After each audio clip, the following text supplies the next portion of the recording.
जय हिंद प्यारे साथियों। कैसे हो आप सब? बिल्कुल मस्त होंगे, स्वस्थ होंगे।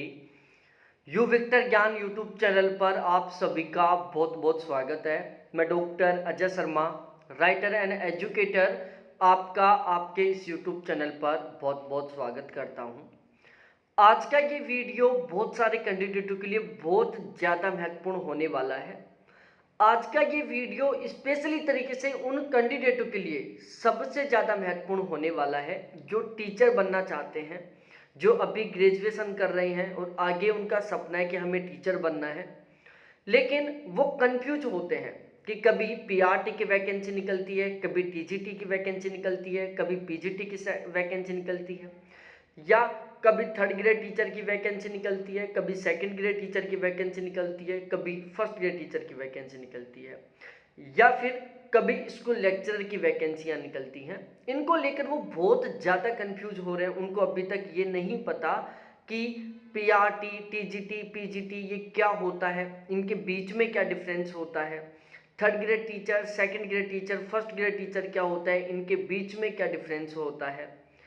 पीआरटी, टीजीटी, पीजीटी टीचर बनने के लिए एजुकेशनल क्वालिफिकेशन क्या होनी चाहिए, ये कौन कौन सी क्लास के बच्चों को पढ़ाने का काम करते हैं, इनकी सैलरी कितनी रहती है, इनकी सैलरी के बीच में कितना डिफरेंस रहता है, इनका जो ग्रेड पे है इनके बीच में कितना अंतर रहता है, इन सभी के बारे में मैं आज के इस वीडियो में आपको बहुत ही डिटेल से बताने वाला हूँ, बहुत ही सिस्टमेटिक वे में बताने वाला हूँ। तो ओवरऑल ये वीडियो आपके लिए बहुत ज़्यादा महत्वपूर्ण होने वाला है और आपका जो सपना है टीचर बनने का उसको बिल्कुल क्लियर करने वाला है। आज का ये वीडियो देखने के बाद आपका ये डाउट क्लियर हो जाएगा कि मेरे को कौन सा टीचर बनना है। ठीक है, और जब आपका डाउट क्लियर हो जाएगा, आपका जब रास्ता बिल्कुल क्लियर हो जाएगा, तो बस फिर आपको केवल और केवल उस रास्ते के ऊपर चलना होगा और फिर आप अपनी मंजिल तक पहुंच जाओगे। तो अब हम अपने इस वीडियो की शुरुआत करते हैं। अभी तक चैनल को सब्सक्राइब नहीं किया तो प्लीज़ चैनल को जरूर सब्सक्राइब करें, वीडियो को लाइक करें और आपके जितने भी दोस्त हैं उन सभी के साथ इस वीडियो को एक बार जरूर शेयर करें। देखो, पीआरटी, टीजीटी, पीजीटी इन तीनों को अलग अलग स्टेटों में अलग अलग नाम से जानते हैं।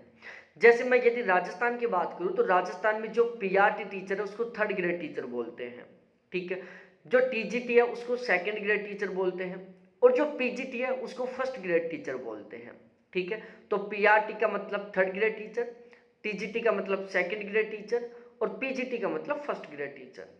यदि हम इनको रैंक वाइज तरीके से व्यवस्थित करते हैं तो इन तीनों टीचरों में जो सबसे बेहतरीन, सबसे टॉप लेवल की जो पोस्ट होती है, सबसे ऊंचे रैंक की जो पोस्ट होती है, वो होती है पीजीटी टीचर की, मतलब फर्स्ट ग्रेड टीचर की, जिसको स्कूल लेक्चरर भी बोला जाता है। यदि हम सेकंड पोजीशन पर बात करते तो सेकंड रैंक आती है टीजीटी टीचर की और सबसे नीचे की रैंक है पीआरटी की। मतलब पीआरटी के जो टीचर होते हैं सबसे लोअर रैंक के होते हैं, उनका सपना होता है कि यार हम टीजीटी टीचर बने या पीजीटी टीचर बने। जो टीजीटी टीचर होते हैं उनका सपना होता है कि यार पीजीटी टीचर बने। ठीक है, तो ये इनकी जो रैंक है वो आपको समझ में आ गई होगी। अब आप खुद गैस करो कि वर्कलोड ज़्यादा कहाँ पर रहने वाला है, पीआरटी में, टीजीटी या पीजीटी में। देखो, पीजीटी में क्या होता है, जो टीचर होता है उसको केवल 2 क्लासें पढ़ानी होती है, 11वीं और 12वीं। अब वो जिस सब्जेक्ट का है, सपोज डेट आप फिजिक्स से पीजीटी टीचर बनते हो, पॉलिटिकल साइंस से बनते हो, ज्योग्राफी से बनते हो, तो 11th 12th के बच्चों को आप अपना सब्जेक्ट पढ़ाओगे। ठीक है, तो ऑलमोस्ट आपको पूरे दिन में 2 क्लास लेनी होंगी। यदि कहीं पर सेशन ज़्यादा है तो आपको 3 या 4 क्लास लेनी होगी। बाकी आपको खुद को भी पता है कि गवर्नमेंट स्कूलों में 11वीं 12वीं में नंबर ऑफ स्टूडेंट की संख्या बहुत कम होती है, तो इनको केवल 2 क्लास लेनी होती हैं। ठीक है, तो यहाँ पर इनको पूरे दिन में केवल 2 क्लास लेनी होंगी। वर्कलोड किसी तरीके से कुछ नहीं है भाई, आप पूरे दिन में केवल 2 घंटे पढ़ा रहे हो, ज़्यादा से ज़्यादा 3 घंटे पढ़ा रहे हो, तो इससे ज़्यादा हैस आराम की नौकरी हो ही नहीं सकती। अब उसके बाद हम टीजीटी में आते हैं। टीजीटी में अलग अलग होते हैं, जैसे साइंस के अलग हो गए, एसएस के अलग हो गए। ठीक है, सामाजिक विज्ञान पढ़ाने वाले अलग हो गए, साइंस पढ़ाने वाले अलग हो गए। यहाँ पर भी वैसे आपको अपना सब्जेक्ट पढ़ाना होगा। जैसे आप संस्कृत से हो संस्कृत पढ़ाओगे, आप हिंदी से हो हिंदी पढ़ाओगे, आप यदि एसएस से हो तो आप सामाजिक विज्ञान पढ़ाओगे, आप साइंस से हो तो आप बायोलॉजी पढ़ाओगे, विज्ञान पढ़ाओगे, या फिर आप क्या पढ़ाओगे, मैथ पढ़ाओगे।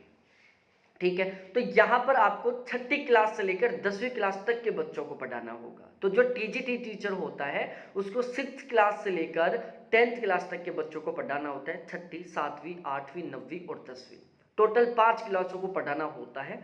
तो यदि मैं पीजीटी टीचर और टीजीटी टीचर दोनों के वर्कलोड में डिफरेंस की बात करूं तो टीजीटी टीचर का जो वर्कलोड होता है वो पीजीटी टीचर की तुलना में ज़्यादा होता है। ठीक है। अब हम बात करते हैं पीआरटी टीचर के बारे में, जिसको हम 3rd ग्रेड टीचर बोलते हैं। ये पहली क्लास से लेकर 5वीं क्लास तक के बच्चों को पढ़ाते हैं, पहली, दूसरी, तीसरी, चौथी और 5वीं, मतलब टोटल 5 क्लासों को पढ़ाते हैं ये। ठीक है।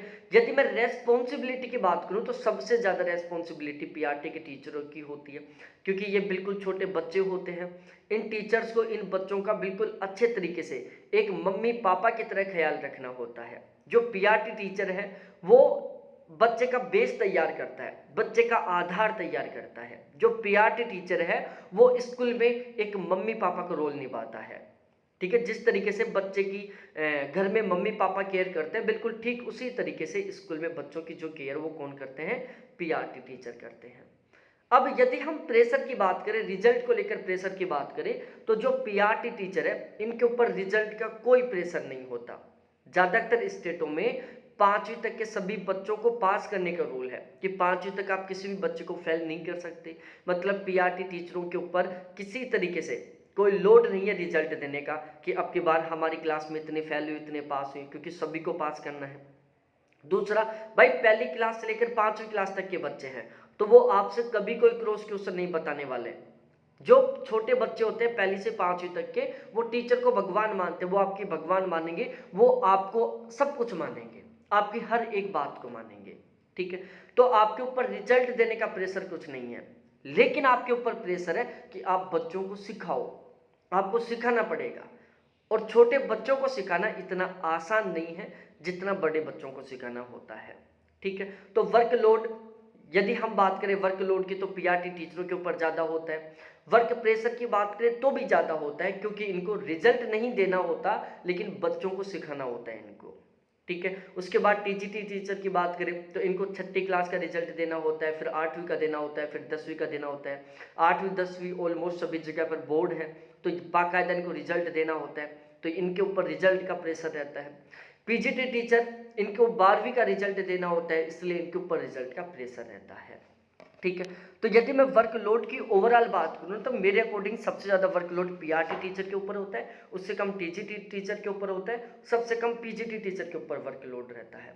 रेस्पॉन्सिबिलिटी की बात की जाए तो सबसे ज़्यादा रेस्पॉन्सिबिलिटी पीआरटी टीचर के पास होती है, क्योंकि इनके पास छोटे छोटे मासूम से बच्चे होते हैं। उससे कम रेस्पॉन्सिबिलिटी टीचर्स के पास होती है, क्योंकि ये बच्चे थोड़े बड़े रहते हैं, ये अपनी खुद का ध्यान खुद रख लेते हैं। और पीजीटी टीचर के पास वैसी कोई रेस्पॉन्सिबिलिटी नहीं होती, क्योंकि ये बच्चे बहुत बड़े होते हैं, ये टीचर का भी ध्यान रख सकते हैं। ठीक है। तो ये आपको समझ में आ गया होगा। अब हम डिफरेंस करते हैं एलिजिबिलिटी क्राइटेरिया, क्वालिफिकेशन, इन सभी के बारे में। और अभी तक भी आपने चैनल को सब्सक्राइब नहीं किया तो प्लीज़ एक बार चैनल को जरूर सब्सक्राइब करो, वीडियो को लाइक करो और आपके जितने भी दोस्त हैं सभी के साथ इस वीडियो को शेयर कर दो, ताकि उनको भी इसके बारे में बिल्कुल अच्छे तरीके से पता चल सके। ठीक है। और आप चाहते हो कि भाई इसी तरीके से किसी दूसरे टॉपिक के ऊपर वीडियो बनाऊं तो आप कमेंट सेक्शन में कमेंट करके जरूर बताओ। देखो, जो पीआरटी टीचर होता है इसको प्राइमरी टीचर भी बोलते हैं, इसको प्राथमिक अध्यापक भी कहते हैं, क्योंकि बच्चों की जो शिक्षा, हमारी जो शिक्षा है उसका आधार क्या है, पीआरटी है। हम सबसे मेन, हमारी शिक्षा का मूल क्या है, पीआरटी है। पहली से 5वीं क्लास तक की जो शिक्षा होती है वो हमारी शिक्षा का मूल आधार होती है। ये लाइफ में कभी काम नहीं आती। पहली से 5वीं तक पढ़े हुए में से कभी किसी कंपटीशन के एग्जाम में क्वेश्चन नहीं आता, लेकिन इसके बिना कुछ भी नहीं होने वाला। यदि आपने पहली से 5वीं क्लास के बीच में कुछ नहीं सीखा तो आप लाइफ में कुछ नहीं कर सकते, लेकिन यदि आपने पहली से 5वीं क्लास में बहुत कुछ सीखा है तो आप लाइफ में बहुत कुछ कर सकते हो। एलिजिबिलिटी क्राइटेरिया के बारे में बात करें, देखो आपके पास ग्रेजुएशन होना चाहिए, BA, BCom, BSc, BBA, BSc nursing, किसी में भी आपने ग्रेजुएशन कर रखा हो। ठीक है। कम से कम आपकी 50% होनी चाहिए ग्रेजुएशन में, बीए, बीकॉम, बीएससी। ठीक है। इन तीनों में से कोई भी एक आपके पास डिग्री होनी चाहिए, कम से कम 50% होना चाहिए उसमें। इसके अलावा या तो आपके पास बीएड होना चाहिए या फिर आपके पास डीएड होना चाहिए। DEIED होना चाहिए, या फिर आपके पास B.Ed होना चाहिए, और इसमें भी कम से कम 50% होना चाहिए। इसके अलावा कुछ अलग अलग स्टेट हैं, वो अपने रूल रेगुलेशन के अनुसार अलग अलग एंट्रेंस टेस्ट करवाते हैं। जैसे यदि आप KVS, NVS, EMRS में PRT टीचर बनना चाहते हो, DSSB में PRT टीचर बनना चाहते हो, तो CTET क्वालिफाई होना जरूरी है। ठीक है, यदि आप राजस्थान में 3rd ग्रेड टीचर बनना चाहते हो, प्राइमरी टीचर बनना चाहते हो, तो BSTC किए हुए होने चाहिए। या फिर आप जैसे हरियाणा, यूपी में आप टीचर बनना चाहते हो, प्राइमरी टीचर बनना चाहते हो, तो आपने टेट क्वालिफाई कर रखा होना चाहिए। जैसे हरियाणा में HTET होता है, यूपी में UP टेट होता है। ठीक है, बिहार में भी टेट का एग्जाम होता है। राजस्थान में रीट के एग्जाम के थ्रू 3rd ग्रेड टीचरों की भर्ती होती है। कौन से एग्जाम के थ्रू? 3rd ग्रेड टीचर के अकॉर्डिंग। तो ये वाली जो क्वालिफिकेशन है, ये डिपेंड करती है कि आप कौन से स्टेट से हो या आप कौन सी वैकेंसी के लिए अप्लाई कर रहे हो, ये अलग अलग हो सकती है। पहली से 5वीं क्लास तक के बच्चों को पढ़ाने वाले हो, आपका जो ग्रेड पे वो 4200 रुपये रहेगा। आपकी बेसिक सैलरी है पहले महीने की, वो 34,800 रुपये रहेगी। इसके ऊपर आपको ढेर सारे अलाउंस मिलेंगे, जैसे DA मिलेगा, HRA मिलेगा। ठीक है, ये आपकी सैलरी का आधार रहने वाला है। उसके बाद हम TGT टीचर के बारे में डिस्कस करते हैं, जिसको हम क्या बोलते हैं? ट्रेंड ग्रेजुएट टीचर बोलते हैं। एजुकेशनल क्वालिफिकेशन के बारे में डिस्कस करें तो आपके पास ग्रेजुएशन होनी चाहिए, आपने BA, BSc, BCom जो भी कर रखा है वो होना चाहिए कम से कम 50% के साथ। ठीक है, इसके अलावा आपके पास B.Ed होना चाहिए, वो भी कम से कम 50% के साथ। साथ साथ आपके पास टेट, CTET ये होना चाहिए या नहीं होना चाहिए, डिपेंड करता है वैकेंसी के ऊपर। ठीक है, और आप TGT टीचर बनकर 6th क्लास से लेकर 10th क्लास तक के कैंडिडेटों को पढ़ा सकते हो, और आपका जो ग्रेड पे है वो 4600 रहने वाला है। आपकी पहले महीने की जो बेसिक सैलरी है वो 44,900 रुपये रहने वाली है। ध्यान रखना, अभी तक 3rd ग्रेड टीचर और 2nd ग्रेड टीचर में BCom वाले कैंडिडेटों को शामिल नहीं किया जाता था, लेकिन वर्तमान समय में कुछ ऐसे स्टेट हैं जो 3rd ग्रेड टीचर और 2nd ग्रेड टीचर में BCom वाले कैंडिडेटों को भी अलाउ कर रहे हैं। ठीक है, कुछ स्टेट हैं जो इसके ऊपर डिसीजन लेने का काम कर रही हैं कि हमें 3rd ग्रेड टीचर और 2nd ग्रेड टीचर में भी BCom वाले कैंडिडेटों को अलाउ करना चाहिए। ठीक है, बाकी अब तक बहुत सारे स्टेट हैं जो BCom वाले स्टूडेंटों को 3rd ग्रेड और 2nd ग्रेड टीचर के लिए एलिजिबल नहीं मानते हैं। ठीक है, उसके बाद हम PGT टीचर के बारे में डिस्कस करते हैं, जिसको हम पोस्ट ग्रेजुएट टीचर या स्कूल लेक्चरर बोलते हैं। स्कूल लेक्चरर बनने के लिए आपके पास ग्रेजुएशन होना चाहिए कम से कम 50% के साथ। आपके पास पोस्ट ग्रेजुएशन होना चाहिए, जैसे MA हो गया, MSc हो गया। ठीक है, साथ ही साथ आपके पास B.Ed होना चाहिए। तो PGT टीचर के लिए ग्रेजुएशन, इसके अलावा PG या मास्टर डिग्री कह सकते हैं, या फिर आपके पास B.Ed होना चाहिए। आप PGT टीचर बनकर 11th और 12th वाले कैंडिडेटों को पढ़ाने वाले हैं। आपका जो बेसिक पे वो 47,600 रुपये से रहने वाला है। ठीक है, और आपका जो ग्रेड पे है वो 4800 रहने वाला है। तो यदि आप 1st ग्रेड टीचर बनते हो तो 4800 ग्रेड पे रहेगा, 2nd ग्रेड टीचर बनते हो तो 4600 ग्रेड पे रहेगा, वहीं 3rd ग्रेड टीचर बनते हो तो 4200 ग्रेड पे रहेगा। आपकी जो सैलरी है वो निर्भर करेगी आपके ग्रेड के पे के ऊपर। ठीक है, PRT टीचरों का पहले महीने का बेसिक पे 34,800 रहता है, TGT टीचरों का पहले महीने का बेसिक पे 44,900 रहता है, वहीं PGT टीचरों का पहले महीने का जो बेसिक पे है वो 47,600 रुपये रहता है। सारा सब कुछ आपको बिल्कुल सिस्टमैटिक वे में बहुत अच्छे तरीके से समझ में आ गया होगा। वीडियो अच्छा लगा तो प्लीज़ एक बार वीडियो को लाइक करो, अपने दोस्तों के साथ शेयर करो और चैनल को जरूर सब्सक्राइब करो।